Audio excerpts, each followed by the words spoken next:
Oh,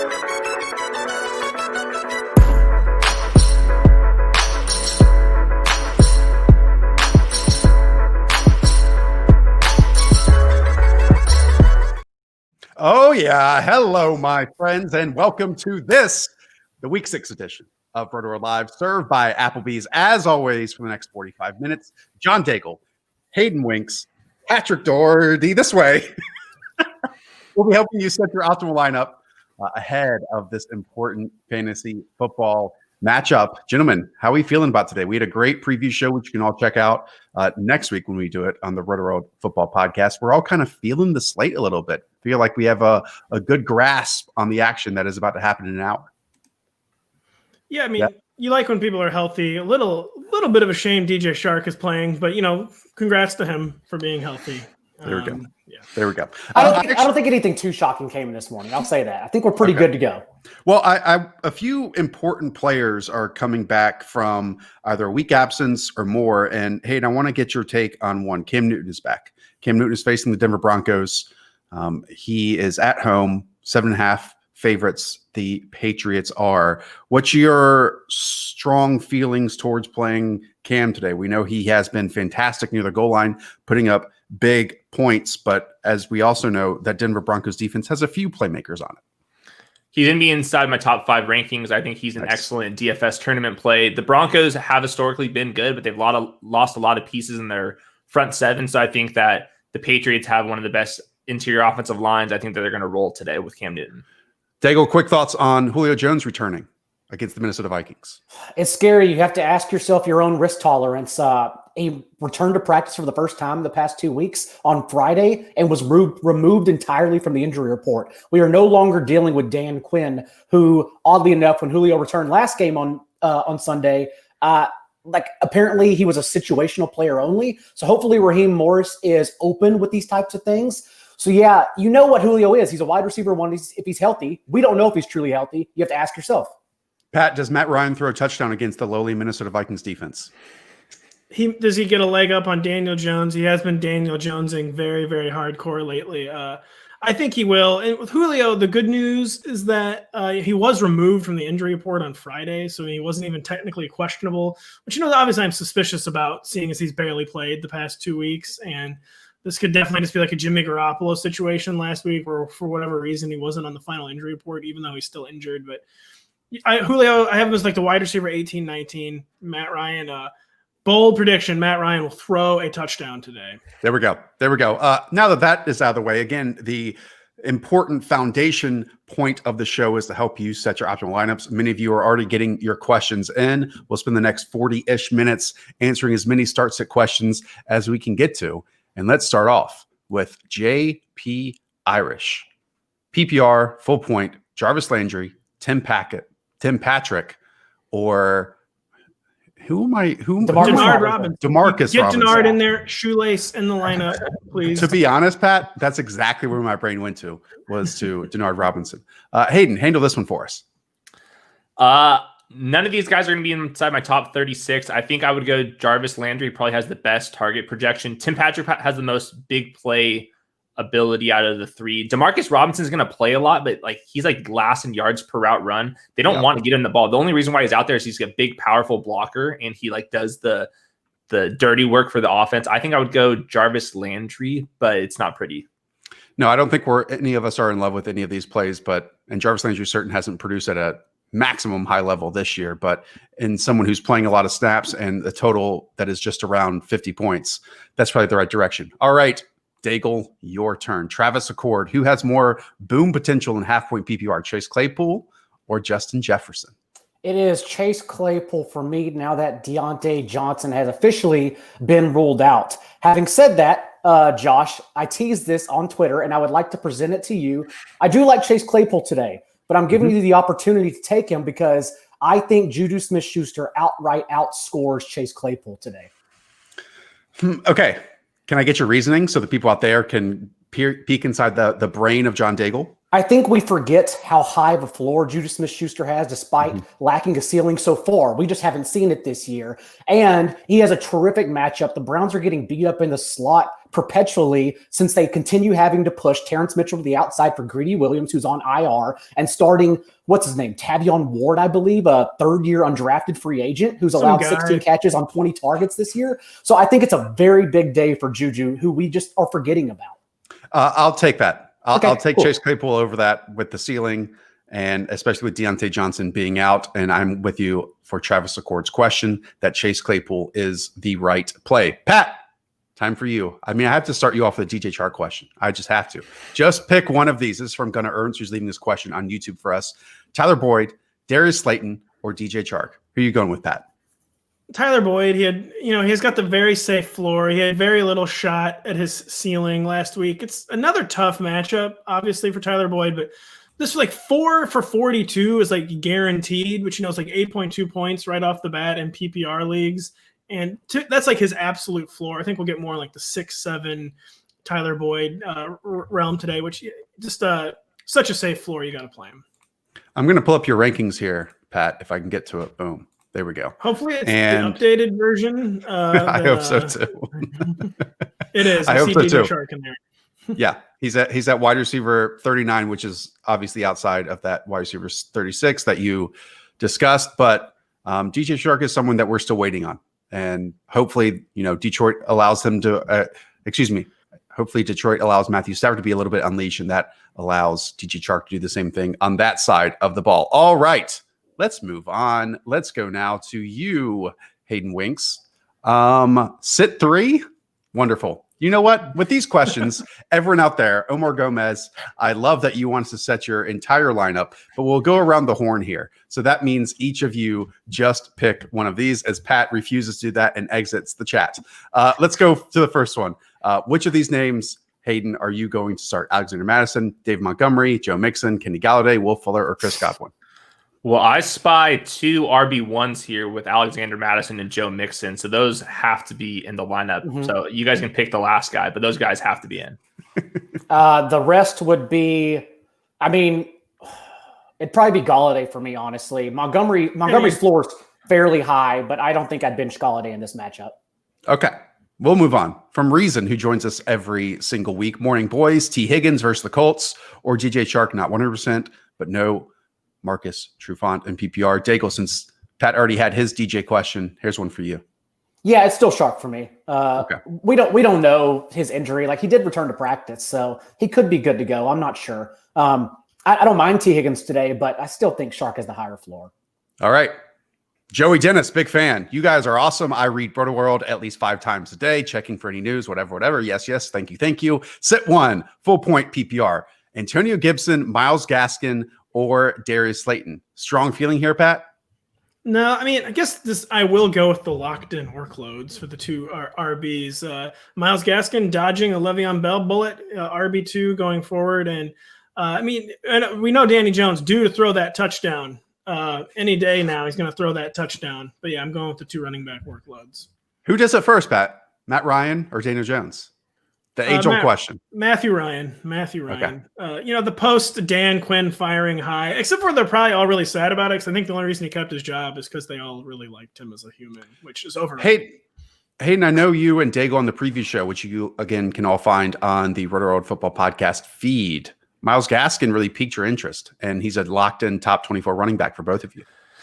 Yeah, he is definitely going to be inside like my top 15 this week. The matchup is great. He gets the ball just so often when the Dolphins build a lead, and that's what we expect to do as 10-point favorites here. And he catches some passes. I didn't see if Jordan Howard was a healthy scratch again or not, but if that's the case, he has a lot of upside, and I think his floor is fairly safe as well.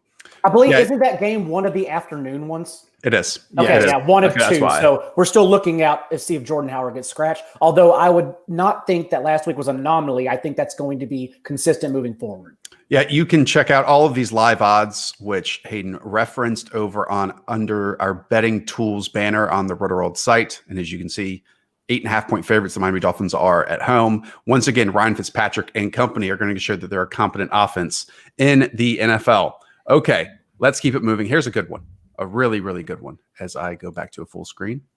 John Boylan on Facebook. Start 1. Michael Gallup, Deebo Samuel, or Laviska Shenault. Daigle? Start 1. It would be Shenault? It's the boy. It's the guy this week. It's Laviska. Okay, good. That's what I was going to say, yeah. Deebo is 100%, and I do like the environment of that game to go over the total quite a bit.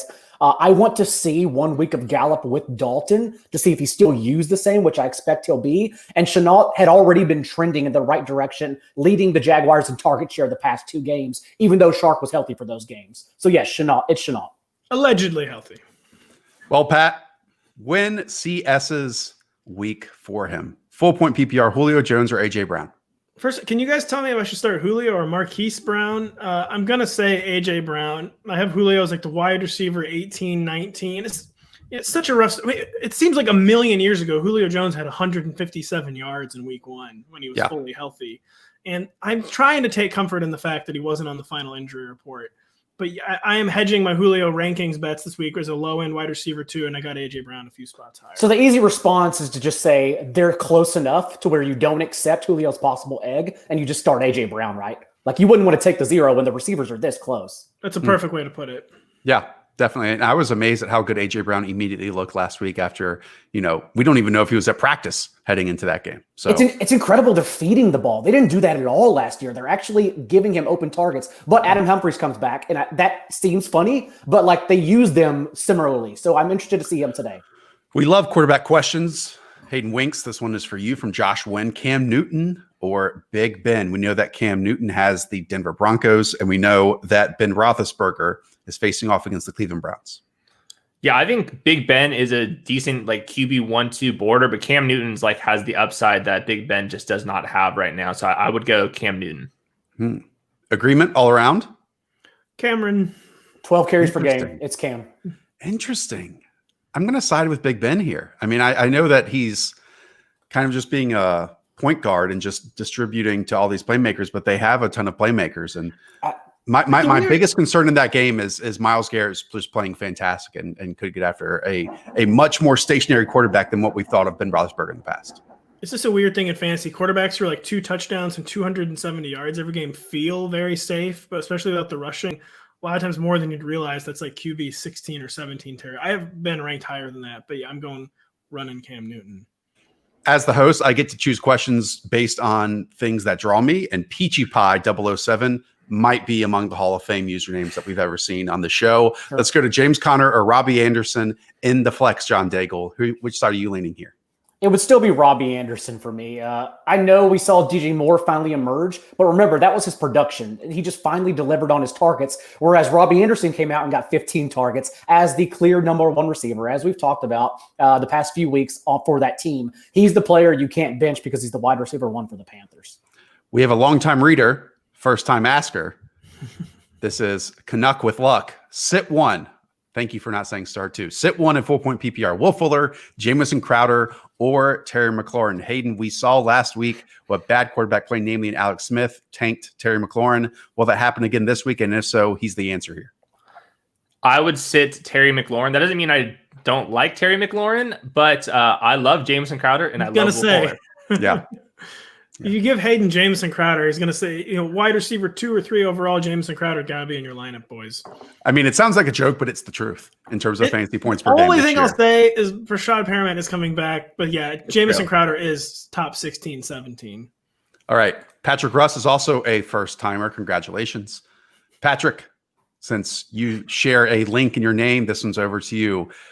Jerry Jeudy or DJ Chark? I have them, I believe, literally back-to-back in my rankings. Love it. We always love those. I think I might have Jerry Jeudy 1 spot higher, and I just like the targets outlook probably slightly better. Don't pull it up and expose me. Actually, just pull it up.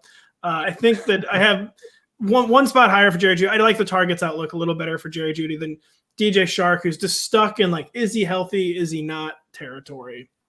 What I'm trying to pull up, and Dave, you can help me out by ad-libbing a little bit on what you think a Brett Rippon-led offense is going to look like with Jerry Jeudy against Drew Lock. Drew Lock. Yeah. Oh, Drew Lock is back, excuse me, against a Bill Belichick-led defense with Stephon Gilmore back. How do you think that's going to fare? Drew Lock was listed as questionable, but even Fangio came out and said he was only questionable because there's no more probable tag in the NFL. He's expected to start this game. He will start. He will not have Noah Fant. That's the thing. But remember, Tim Patrick only saw the 25% target share because Jeudy, Fant, and Hamler, who's also out for this one, left mid-game. So I don't think Tim Patrick is really a factor here. This is still Jerry Jeudy's wide receiver core as long as he's healthy, and I would expect him to be healthy. Stephon Gilmore also back, but Stephon Gilmore has actually been league average or below average this year. So also someone I'm not really worried about in this spot. We know Judy's targets aren't volatile. They actually have high floor since he's catching them more shallow and intermediate routes. So yeah, I think Jeudy is safe. What I was buying time for is our start sit tool, which you can check out on our season long tools. It slightly favors Jerry Jeudy in this scenario. 70 yards compared to 63 yards of DJ Chark. But if you all have more of your questions, again, go to rotoworld.com/edge to find the start sit tool. But again, we've got another 30 minutes to answer your questions, and let's keep it moving on there. This is an interesting one. An extra half point in terms of tight end premium league, Stagel, Dalton Schultz with now Andy Dalton, or you're going to go back to the well with Austin Hooper, who saw a little bit of an emergence last week, his best game as a Cleveland Brown. I am on record in the waiver wire saying I would start Hooper over Tyler Higbee this week, but not over Schultz. He's been a top 5 tight end since Blake Jarwin went down, and I'm just going to take the consistent production for right now. Perhaps we change that outlook next week if it seems like Andy Dalton isn't throwing his way and Schultz just isn't involved in the passing game. But for now, I'm going to stay consistent with Schultz's workload and go him. Let's throw a prop bet out there, Hayden. Over under 1.5 touchdowns from Mike in a 2 for Andy Dalton.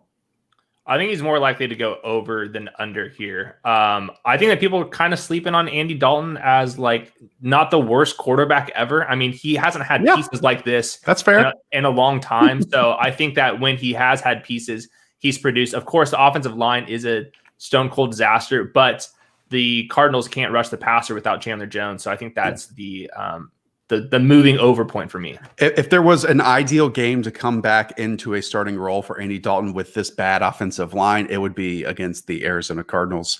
It'll really, like, if he can't withstand pressure and if the offensive line can't block for him, then Monday night sign is going to show a lot of that moving forward of just how our confidence levels are with Andy Dalton and how he can operate this offense. All right.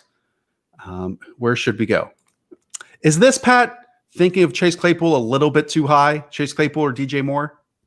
Yeah, I mean, there's still a chance Chase Claypool comes out and only catches like 2 passes again. So you got to hedge like a little bit. Whereas DJ Moore, even with the decreasing volume, is still like a top locked in top 20 guy to me. I only have Chase Claypool 5 or 6 spots lower though. I mean, so I'm viewing Chase Claypool as like forcing his way into the wide receiver 2 conversation, but I mean, so he goes from basically being unranked to on the wide receiver 2-3 borderline. That's pretty good for 1 week for Chase Claypool, but I will still bet on DJ Moore's supposed volume this week. DJ Moore is actually trending on Twitter because there's so many start-sit questions about him. Did someone write like a bad cornerbacks matchup column or something? Like, I don't know what's going on. Josh's bust column, I think. No, he was not. I mean, he was not. That's honestly fair, but remember, even when he wasn't producing, the targets were there. Like you take the targets. I don't understand what's going on this morning. Yeah, I think it's Curtis Samuel being out. I think that's people are making better. They're probably convinced that he was going to be on the bench, and now he is more like a solid wide receiver 3. I'm not sure if I can go back to top 20 with DJ Moore yet. Well, Pat has him right at 20, so you two need to fight. I'm just kidding. Let's go to Hayden. Running backs question. Darrell Henderson or Devin Singletary? I have zero faith in Devin Singletary. I don't have that much faith in Darrell Henderson, but I think that in non-garbage time situations, it was Darrell Henderson. And then when it was garbage time situations, that's when Cam Akers and Malcolm Brown came in. Devin Singletary has not produced. He got outplayed by TJ Yeldon last week, and Zach Moss is expected back, so I'll go Darrell Henderson. Let's take a little bit of a pause, Daigle, and just talk about this Chiefs-Bills game, which is early Monday night, I guess 5 p.m. Does that count as night technically in this world that we live in? How do you think that was going to fare? Because we saw the Chiefs last week, lose in the perfect scenario for how the Raiders offense operates. But I would say that the Buffalo Bills offense can operate in the exact same way that the Raiders did last week in terms of running the football, explosive plays, so on and so forth. I don't think so. I think it's a I think it's a disastrous spot for Josh Allen and the Bills offense. Wow. It's not their fault. It's a short turnaround against a very good Chiefs secondary who perhaps didn't look that way last week against the Raiders. But we know Derek Carr throws shallow. He doesn't take sacks, and you can't cover Henry Ruggs really whenever he is throwing downfield. So I really worry about this spot, honestly. Pat, tight end question to you. We don't get many of them.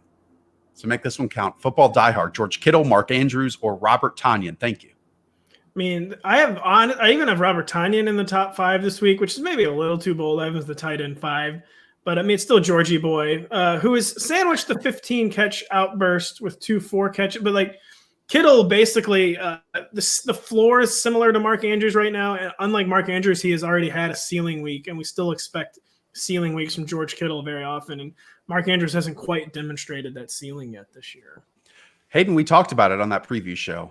I think Mark Andrews against these Philadelphia linebackers could be a major, major mismatch. The question just is how much can Philly keep up? I mean, it's, again, a 10-point spread in favor of the Ravens with just a 46.5 total. Like, you rarely see that in the NFL. So. I got to go to John. John, how are we feeling about that? Because I feel like maybe you and I both are secretly like, sorry to drag you into this. That seems kind of like a lot of points on the Ravens to me. Is the game in Philadelphia? I can't remember. I mean, it is. That's too many points. I think the Eagles hang in there, honestly. I do too. Like, the Ravens had some big defensive injuries.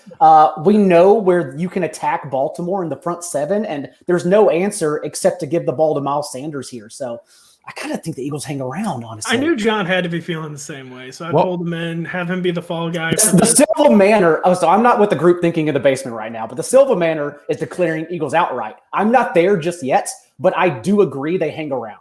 I want to show you guys something, because also if you go to the live odds page and you click on each team, you can see on the right hand side over under if they've hit for the previous games this year. And Pat, as you alluded to, the Ravens have gone under for the 5 games this season. So you said it last week with that, with the total in terms of the Bengals and the Ravens. They did beat the spread, though. They beat it 3 of the 5 times. They've been covering, So, but they just haven't been looking. They have not looked as good as their scores would indicate, which is like a dangerous game to play. But I think that the Ravens are due for another letdown spot here pretty soon. Hayden, people have been asking when they can start playing Mecole Hardman in their leagues after drafting him. Now with Sammy Watkins out, it has to be this week, right? Yeah, he's inside of my top 36. This is pretty close, though. I think T. Higgins is trending upwards, and I think that he has a higher target projection. But Mecole Hardman's ceiling is higher, so I don't know. I would probably go T. Higgins, but I don't know. It's really tough. Really tough. Okay, let's keep it going. David Montgomery or Calvin Ridley in place of Christian McCaffrey? This is a trade question. Oh, it's okay. I mean, we can treat it like a start sit if you want. Remember, Calvin Ridley was the wide receiver 1, even with Julio Jones available and active the first month of the season. So you're not worried about Calvin Ridley's workload whatsoever. He is still a wide receiver 1. Love it. Big name wide receiver question from Eagle Bones. Pick one, Pat. Mike Evans, Will Fuller, or Devontae Parker? I mean, I'm going to go Mike Evans. Even it doesn't feel great, but I kind of like Chris Godwin being back almost for Mike Evans. Maybe he can do more than just like dunk the ball at the 1 yard line. And I've got Mike. It's not like we can ignore the touchdowns and say like they're 100% fluky. This is clearly like a proactive thing for Tom Brady, where he's treating Mike Evans like Rob Gronkowski in the red zone. So he's got the floor. The ceiling at some point, Mike Evans is going to get like 100 yards again. And I like Mike Evans slightly more than both Will and Devontae. Hayden, I don't want to, put you out there in the spotlight here, but I'm also looking at our composite rankings, which you can find on the season-long tools. You have Mike Evans, who is the consensus number 9 wide receiver this week, as wide receiver 20. Why? He's not fully healthy, and Chris Godwin's back. I think that there's target share issues. Of course, the ceiling, I think, could be pretty high, but I don't think that there's that much of a floor for Mike Evans just because he's not fully healthy. And I think that Will Fuller has somewhat of a floor as long as he doesn't get completely randomly hurt, which is always a possibility. But I think that his ceiling is actually higher as well. Evans' target share, 22% in 3 games without Godwin, 11% in 2 games with. Also, remember, Justin Watson's back, too. That takes away targets from the slot. All right. Whose run games do you trust more today? The Rams or the Bengals? We know the Rams are facing the San Francisco 49ers, and that is only a 2.5 spread. But I think the Rams are just going to go straight and over and do anything that they want to the 49ers today. Anyone? I like them both a lot. I will say, though, Jonathan Taylor, fresh off of last week's season high 70% backfield touch rate, although it looked small with 14 touches, was still dominating the backfield in touches. And now DJ Reader missing for the Bengals, run-stuffing nose tackle. Perhaps Geno Atkins is still limited. So I like Jonathan Taylor a lot today. I don't believe the Colts in playing Jordan Wilkins, despite him being active. Like, he didn't practice on Thursday or Friday. I don't think he's a factor at all today. I was going to say, do we trust one player or three players? I trust Joe Mixon instead of the three Rams backs. So, yeah. And I do like Darrell Henderson a lot today, but I think Jonathan Taylor is finally in a smash spot. And if it doesn't happen, well, screw me. And a flex spot, Hayden Winks, James Conner or CeeDee Lamb? Who are you going with?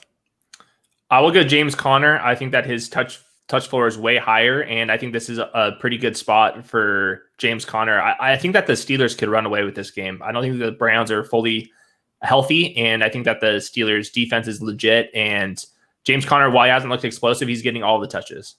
We haven't gotten to a Davante Adams question. He has returned, and I know for some of you, he immediately went back in as your wide receiver one, like overall wide receiver one. So sitting one of these, it goes between Tyler Boyd and Robbie Anderson. First, Daigle, just speak on Davante Adams' return, because, you know, at points during our process, we preach, hey, don't play skill position players off multi-week injuries. Why are we making an excuse, an exception here for Davante Adams' return?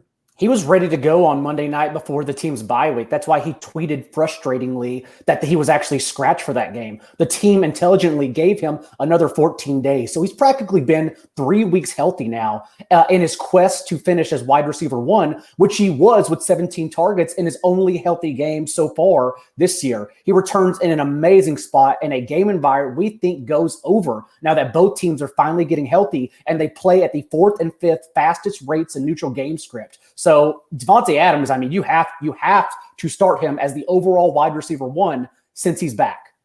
And I would think the other side, Robbie Anderson over Tyler Boyd. I mean, Robbie Anderson has locked himself in as a top 24 scorer each and every week. Okay, Pat, quarterback question. Josh Allen or Ryan Fitzpatrick? We heard from Daigle earlier what he thinks of Josh Allen. Do you share those concerns? Yeah, I thought it was a bit extreme of a fade from Josh. So I'm now in the position of defending Josh Allen. But John is right. I mean, the Chiefs' pass defense really doesn't get enough plaudits. Kind of going back to last year, it is a tough pass defense. But this game, it could be like the best of both worlds. I could be right about Josh Allen could go off the rails. Like, see, it's still the same old Josh Allen, and he could still have a huge fantasy day. I see almost no way where, even if it's like a bad real life performance, the Josh Allen doesn't provide like a top 5 or 6 fantasy performance at quarterback. So I didn't mean to be crazy with that. I want to be clear. I love the Chiefs betting -4.5. I think they win by 10 or more. However, remember last week, Josh Allen in what was quote unquote a disastrous game still finished as the QB3 overall, right? Something like that. So like, you're still starting Josh Allen. Don't get me wrong. It can be a terrible matchup, and it doesn't matter for Josh Allen because his floor is high weekly. Fitzpatrick is more likely to dud in a good spot than Josh Allen is to dud in like any spot. I'm sorry. I didn't mean to mislead there. For betting wise, the Chiefs roll. I'll say that. I like it. We're allowed to, combine those worlds into this show, Daigle. I appreciate you going down that rabbit hole with us. Okay, Savage Man 17. This one's for you, Hayden. Joe Mixon, Todd Gurley, or Alexander Mattison? It would be so tough. I understand that Todd Gurley has looked so much better in these last few games than he did to start the season, but it would be so difficult for me to fade Alexander Mattison, someone who you drafted for this role now against this awful, awful, awful Atlanta Falcons defense. Yeah, I think that you can justify putting Alexander Mattison inside your top 3 this week, and I think Joe Mixon's probably like RB6, RB7, just because we saw the pass game work last week. Todd Gurley's still just like a RB2. He broke off a couple big runs, but that was against the Panthers, and he wasn't like making defenders miss. He was like running in a straight line. So set one of these quarterbacks. This is a 2-quarterback league, Pat. Ryan Tannehill continues to break any type of regression people project onto him. Mm-hmm. We have Tom Brady against the Green Bay Packers, a total of 54.5. in that game. And then you have Gardner Minshew. Gardner Minshew, a total of 53.5. Yes, but they are home underdogs against the Detroit Lions. Which one are you going with, Pat, to sit? Basically, like Ryan Tannehill is operating as like the higher upside version of Tom Brady right now, which is kind of, we just haven't seen that ceiling game from Tom Brady yet. And it's mostly been because the supporting cast has been injured. The Packers pass defense peripherals are bad, not getting much pressure either. So this could be the spot for Tom Brady. But I mean, Tom Brady also, just beyond forgetting how many downs there were, he didn't look washed, but he looks older. Let's just be real, folks. He looked older against the Bears last week. And I've got Brady's like the QB 15, 16, whereas I have Minshew as locked in QB1, and I've got Tannehill right there in like the QB 12 range. All right. We go from a loaded roster to one not quite as much, Hayden Winks. Half-point PPR, pick two of these. James White, Hayden Hurst, Jerick McKinnon, and J.K. Dobbins. If you want a little assistance from Daigle to rope him into this question, by all means, ask for it. He's going to do Hayden solidarity. No. What's hilarious is Hayden froze. What is hilarious, I thought. He looked the same as well. There he is. What happened? Oh, that was so good. Hayden, we thought you walked out in protest. I mean, that was incredible. Okay, Daigle, answer this one, and then I'll move it on over to Hayden after you. I'm going to take James White and Hayden Hurst. That is disastrous.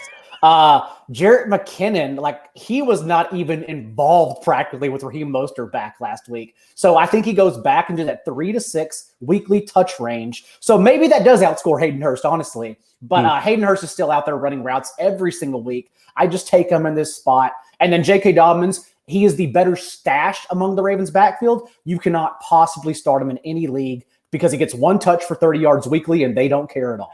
I'm a little surprised we haven't gotten any Damien Harris questions. And I know we just got a James White one, but we talked about this in the preview show. I'm really interested in playing Damien Harris this week. There's not a lot to go in except for that last performance, which, was more than a week ago. But it wouldn't surprise me at all if we exit this week saying that Damien Harris is the clear lead ball carrier in this Patriots offense. All right, Hayden, we'll send an easier one for you so you don't disconnect from the show this time.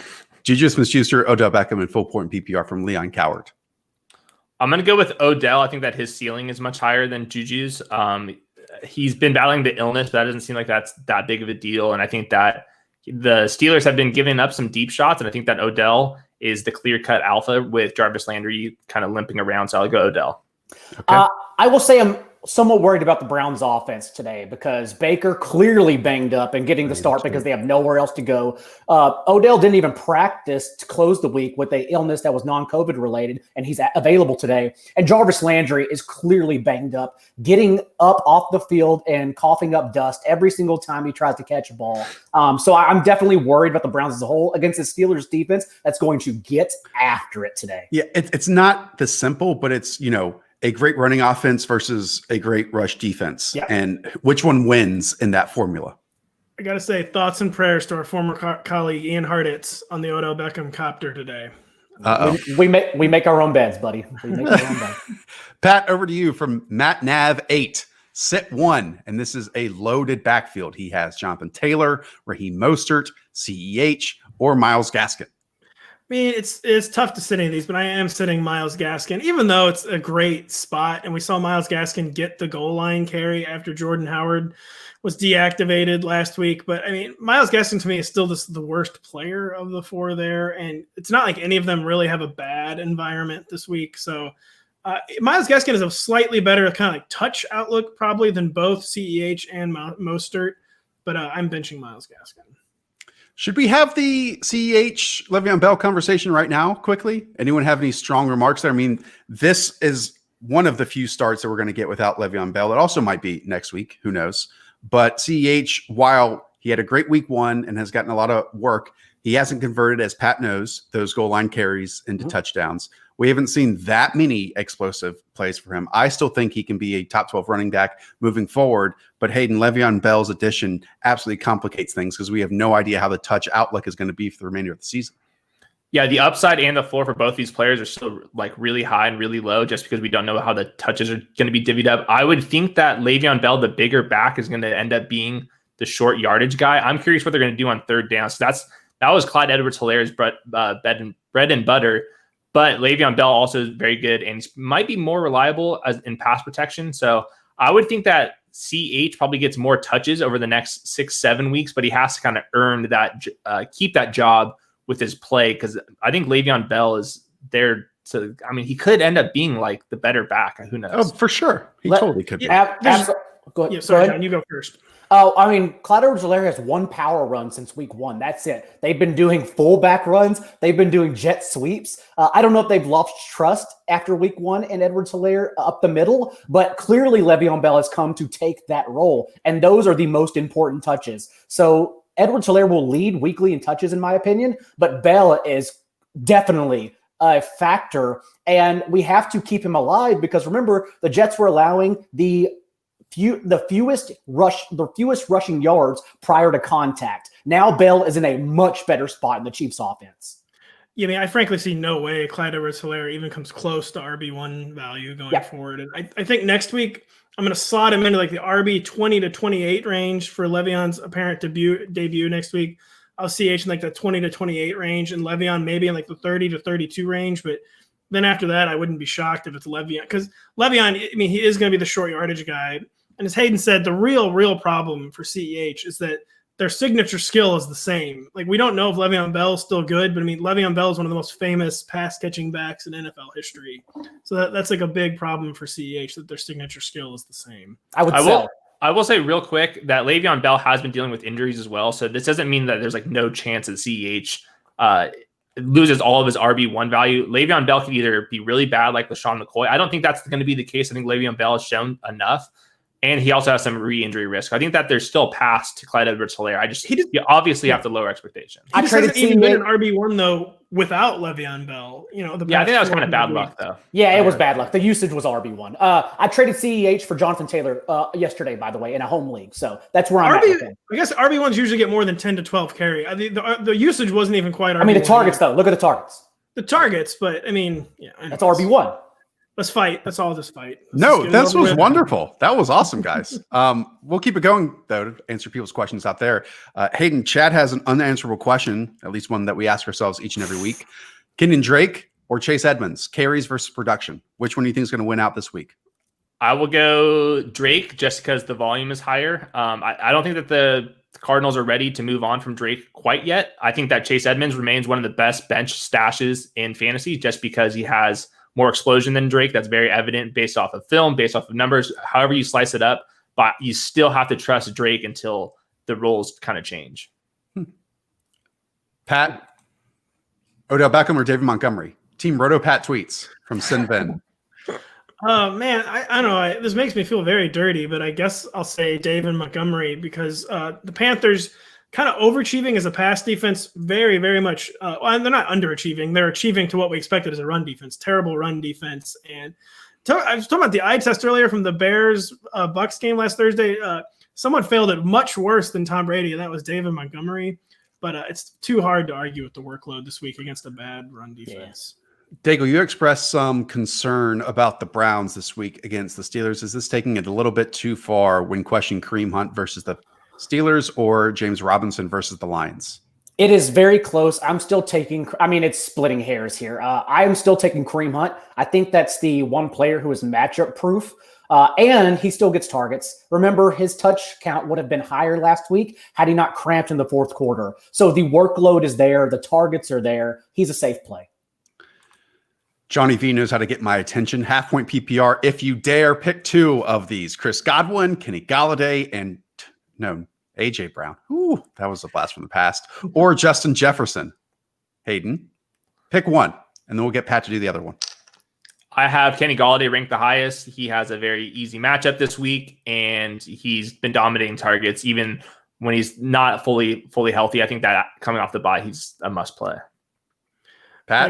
I agree with Kenny as the first. And then the second, I was thinking, why do I have Chris Godwin ranked higher than AJ Brown again? Because I do. But I think the Bucs, are going to be like just chomping at the bit to get Chris Godwin unleashed. Last week we saw the non-Mike, well, even the Mike Evans targets are bad this week. The non-Mike Evans targets just like weren't doing anything. And I think they're going to make it a point of emphasis to get like 10 or 12 targets for Chris Godwin today. I wonder who's going to be covering, or who Jair Alexander is going to be covering on the Bucs. Because if anyone else is going to put up points, because Jair Alexander is clearly the number one player on the Packers. I think Mike Evans. He would be covering Mike Evans on the outside. Yeah, I would guess. That's what I think too. All right. Desperation play here from Tom. Daigle, good luck. Russell Gage or Tim Patrick in half-point PPR? Oh, it's just Tim Patrick. Just be done with Russell Gage. Dude was a special teams player for his whole career, and I know he popped since Mohamed Sanu was let go last year just on targets alone, but he has not become Calvin Ridley, whereas Calvin Ridley has become Julio in this span. Russell Gage is just a guy out there. I don't care about him. I agree. Well, not to me. I care about his happiness. I don't care about him as a human being. Russell Gage should be dead for all I care. No, all right, Chucky Stirrup. Hello, first time half-point PPR. Sit one of these. I think this is pretty easy. David Johnson, Robbie Anderson, or Philip Lindsay. Pat, I mean, the one you're sitting is Philip Lindsay, in my opinion. You are, but it got harder, obviously, when Mel Gordon was out. There's actually not a huge difference between David Johnson and Philip Lindsay, but I am benching Philip Lindsay. All right. We have a lot of Devonta Freeman questions. I'm not going to take it this far, Hayden, but maybe not going to try that one. 559, Odell Beckham or Devonta Freeman in full point PPR. Which one you're going with, Hayden? Odell. I want to talk about David Johnson, though. I think David Johnson's a good sell high candidate if he does have a good game, just because Duke Johnson's come back and eat into his routes run. He's not going to be catching many passes. And if we don't fully trust the Texans offensive line, which we shouldn't, I don't see how David Johnson reaches a ceiling if he's not involved in the pass game. So I think that the second David Johnson has a good game, I would sell him. Devonta Freeman's touch rate has increased weekly since he's been added to the Giants, but he's still averaging 3.1 yards per carry. Perhaps not his fault, by the way. He hasn't looked bad. Just the line is so bad, and it's a bad matchup. So, he's a usage-based RB3. Speaking of those Giants, Daigle, Evan Ingram has been a major disappointment. In standard, you're going to go Ingram, you're going to go Robert Tonyan, who the last time we saw with Aaron Rodgers, I mean, they have incredible trust with each other, it seems like. Oh, I'm still going Robert Tonyan. I am worried since Tonyan's target share was 4%, I believe, in the first two games with Davante Adams, and that he has since emerged with 17 total targets, I think it is, the past two games without Adams. Having said that, he's still a touchdown factor, and Evan Ingram is literally out there just running curl routes. That's it. His whole career has been boiled down to curl routes under Jason Garrett. How sad. And Alan Lazard has also been lost since the initial Davante games. 444 Stevens. Pat, this is to you. In standard, he has Derrick Henry and Alexander Madison. Congratulations. Do I then start Joe Mixon or David Montgomery as my third back? David Montgomery might be the theme of this week 6 show here on Rotoworld Live, served by Applebee's. It's true. This always happens when we have like bad players who have guaranteed workloads and good matchups. So people are always like, well, I know everything says start it. I will start Joe Mixon, even though it's another really tough matchup for him. We saw the Bengals waved the white flag of surrender last week, and they were running Joe Mixon even when they were down 27-0. And I think they're diagnosing they have to start protecting Joe Burrow, just get him through this year healthy. And so Joe Mixon, and plus 6 catches back to back. Joe Mixon's workload is just so locked in and a much, much better player than David Montgomery. With the pass catching role, Mixon is matchup proof. His floor is high weekly. This is what you wanted, and now you have a top 8 running back every single week, no matter the game. Some might call me a Panthers pessimist, but I think Dave Montgomery's in for big day here against this Carolina defense, but we'll see. We just call you a Panthers fan. Nope, that's not true. Aston Villa at 2:15 today, Pat Eastern, if you didn't know that. All right. No, I saw it when I gave you a game, and then I saw Villa was playing. I was like, uh-oh. Yeah, those blurs might be a bit shorter than normal. All right, Deeshton on Periscope. This one is to you, Hayden. Quarterback choice from hell. Baker Mayfield versus Daniel Fumble Jones. Yep. This one's not even right. This one's not even close for me. This is Daniel Jones, who can actually get some rushing touchdowns. Baker Mayfield's hurt. I think that he has the tougher matchup as well. So I would go Daniel Jones. He has some big play potential that I don't think Baker Mayfield has on a chest injury. All right. That's going to close it out for us. Again, everyone out there, you can go over to rotoworld.com/edge, use our start sit tool. You can also go to the front page of Rotoworld, check out Pat's rankings. We also have our composite rankings in the season long tools. I'll be back with John Daigle on Tuesday morning for the waiver wire episode, but also in time for your Monday morning commute. We will have the game by game recap show. All 7/8 blurbers will be going game by game of all the games that they covered. So be sure to subscribe to the Rotoworld Football podcast on whatever device and platform that you use. This has been wonderful. This has been Rotoworld Live, served by Applebee's. Thank you, John. Thank you, Hayden. Thank you, Pat. Up the Villa. Talk to y'all soon.